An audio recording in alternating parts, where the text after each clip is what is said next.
एक दिन अकबर बीरबल की चतुराई से बहुत प्रसन्न हुए। उन्होंने बीरबल को 100 गज जमीन उपहार में देने का वायदा किया। बहुत दिन गुजर गए, परंतु अकबर ने अपना वायदा पूरा नहीं किया। बीरबल अकबर को समय समय पर उनके वायदे को याद दिलाते रहे।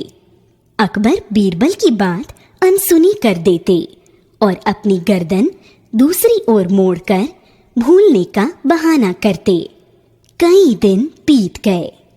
एक शाम अकबर और बीरबल नगर भ्रमण करने के लिए निकले। उन्हें भ्रमण करते समय मार्ग में एक ऊंट नजर आया। अकबर ने बीरबल से पूछा, बीरबल, बताओ कि इस ऊंट की गर्दन इतनी लचीली क्यों है?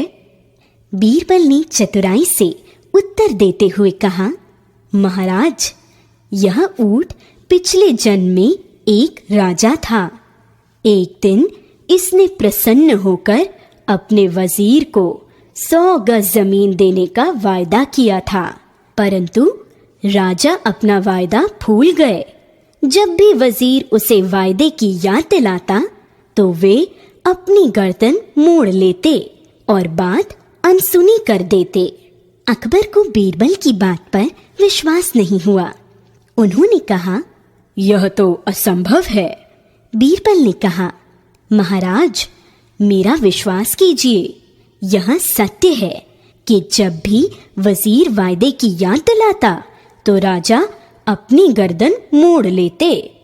इस पर गुस्से में आकर वजीर ने राजा को श्राप दिया कि अगले जन्म में तुम राजा से ऊंट बनोगे और तुम्हारी गर्दन हमेशा लचीली रहेगी।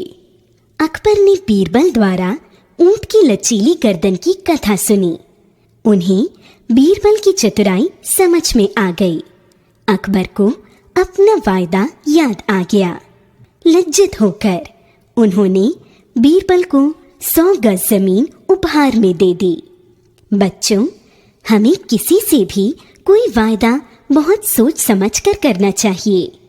यदि हम किसी से कोई वायदा कर लें तो हमें उसको पूरा करना चाहिए।